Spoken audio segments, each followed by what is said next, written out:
Hey y'all, welcome to Flip Faculty Meeting 2.0, that's 4 I guess, 2.0.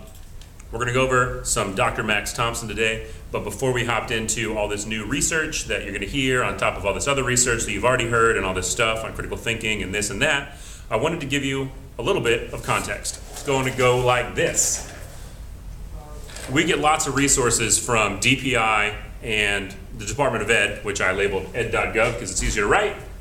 A lot of that comes in the source of funding. We get funding for Title I, we get funding for Race to the Top, for various professional development, for Common Core training, all of this stuff.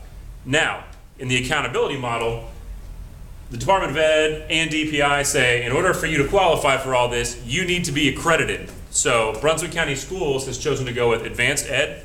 They're an international accreditation agency, not really important for us today. And the purpose of this accreditation agency is to say, well, this school does well. And the goal that they want to see and that they hold us accountable for is creating focused instructional design, which is some big fancy stuff we'll talk about later. That's not actually what we're going to talk about today.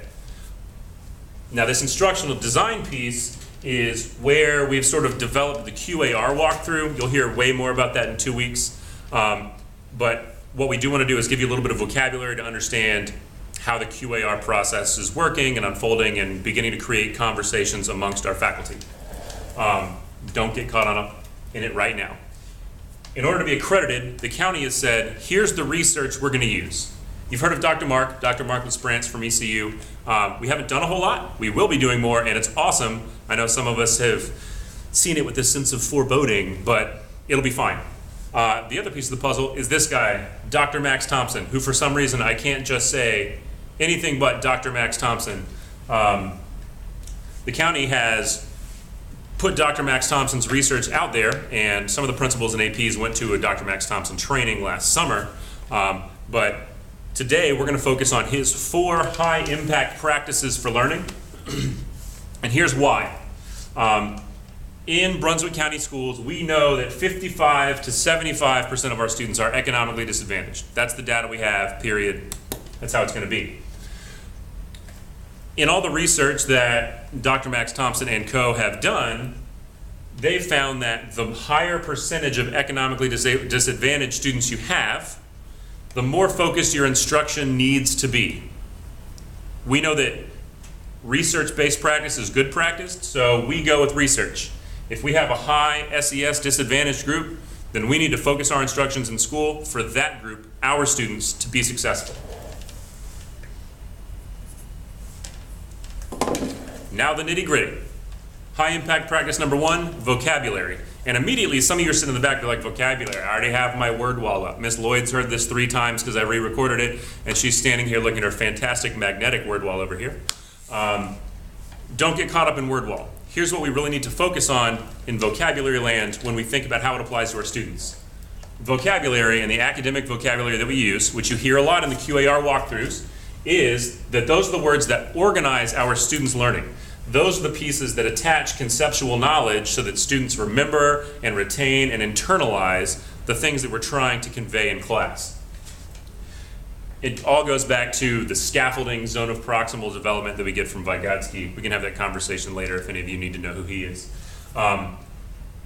This goes back to the SES disadvantage piece, which is students in lower income households and communities just hear fewer words every day than students who might come from a professional family or a higher SES family. I'm not going to bore you with the actual numbers, but it's really like students from higher SES families hear 2 and 3 times the amount of words in a year, which is pretty staggering if you think about how much vocabulary we're trying to instill. So we have to help develop that sense within our students. Now, Dr. Max Thompson has these 8 exemplary strategies for vocabulary in the classroom, and we're going to ask you to interact with your colleagues here on this in a little bit. You can pause it right here if you need to look at what those are, but what will happen is I'm going to have you get in with a partner, somebody from your department, and you're actually going to hop on a computer, research these strategies, and pick one that you think you could design an activity in which kids interact with vocabulary in a great way.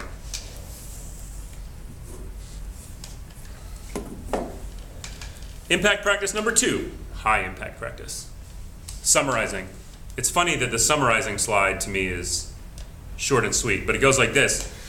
You need to summarize throughout the lesson, and I'm really bad about this. I would put an EQ on the board, and then we would go into class for 90 minutes, and then we might talk about how to summarize it.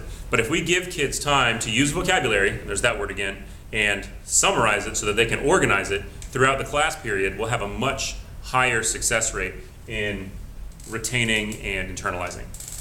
The other piece of the puzzle is, why not summarize at the end and just answer the EQ? Like, have every student actually write the answer to the EQ. That's another thing you've seen in the QAR walkthroughs, is that the team will ask students, what are you learning today? Or is the learning target posted? And immediately, if students are answering the EQ and they know the EQ from the beginning of class, then, well, we have directed learning. And then they can summarize throughout, knowing that they have a goal they're trying to get to. HIP number 3, reading comprehension. Now, don't get caught up in the reading piece of this. The real key here is comprehension. Some data from Dr. Max Thompson is that they sent 100 teachers in 50 states. They sent them 3 reading passages, and they asked them to come up with 15 questions. Now, they got about all of them returned, 74,835. Pretty good data, I think. Unfortunately, here's the breakdown of how those questions came back. 70% of the questions were basic recall, lower level Blooms, recall and understanding. Not even understanding, my bad. You get up here to the 20% compare and contrast. That is where we start to see the understanding piece. And that's already 90% of all the questions that got returned. Then you have 5% inference questions and 5% all others. So this data would inform us that reading comprehension isn't asking students to interact with text in a varied set of ways. And again, the key there is content teachers are not teaching reading. They teach comprehension, which what we need to do is find a way to think through how students interact with text in our classroom. Just taking notes and then reading them isn't interacting with text. It's muscle memory and word formation.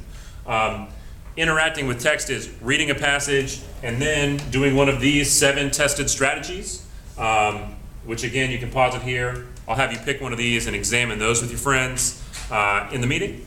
And again, students interacting with text, not texts. We know they text in class from time to time, and we try and catch them, but just text, like actual textual information.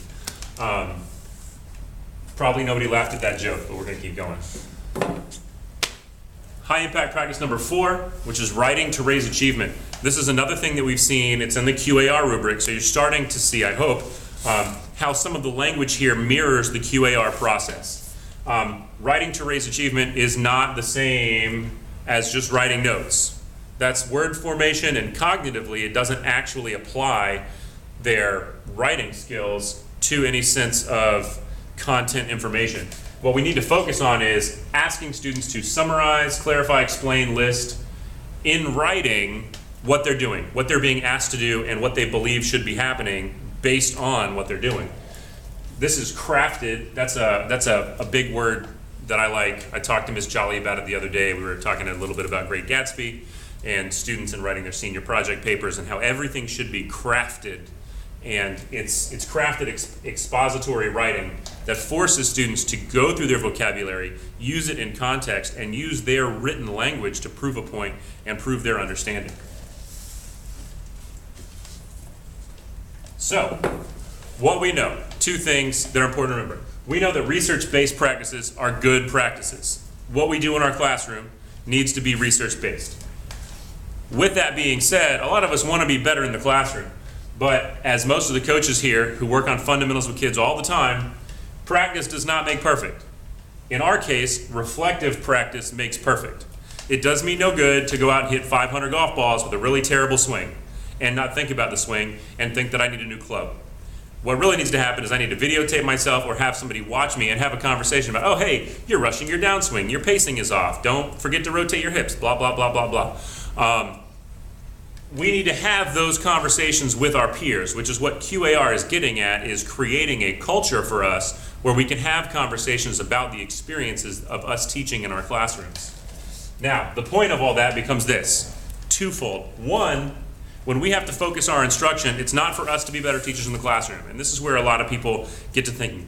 We start thinking, oh, this is about me and I'm not doing things and they want me to be doing this. And that's not what it's about. What it's about is we have a very specific cross-section of students in this county. We've established that they're 55 to 75% socioeconomically disadvantaged. What that means is for that population to be successful in high school, we have to have consistent strategies. In this case, consistent high-impact strategies that allow them to function and succeed in our school. If a student can have the same type of strategy in English and science and math, then they spend cognitive RAM only on the content. They don't have to learn another strategy for how to deal with the content, and then they're splitting their attention on two separate things. The other piece of the puzzle is we need a vocabulary for our reflection, and we're trying to create a community of reflective practitioners. And that really speaks to the QAR process. Again, there's much more to come on that, much better information on that in a few weeks when we do the QAR sort of recap for the year. We as teachers and as practitioners need to be able to have conversations with our peers using a set, consistent vocabulary so that we get better, and as we change things, we're focused and doing things consistently across the campus. Awesome. We'll see you guys in a little bit. Have a wonderful day.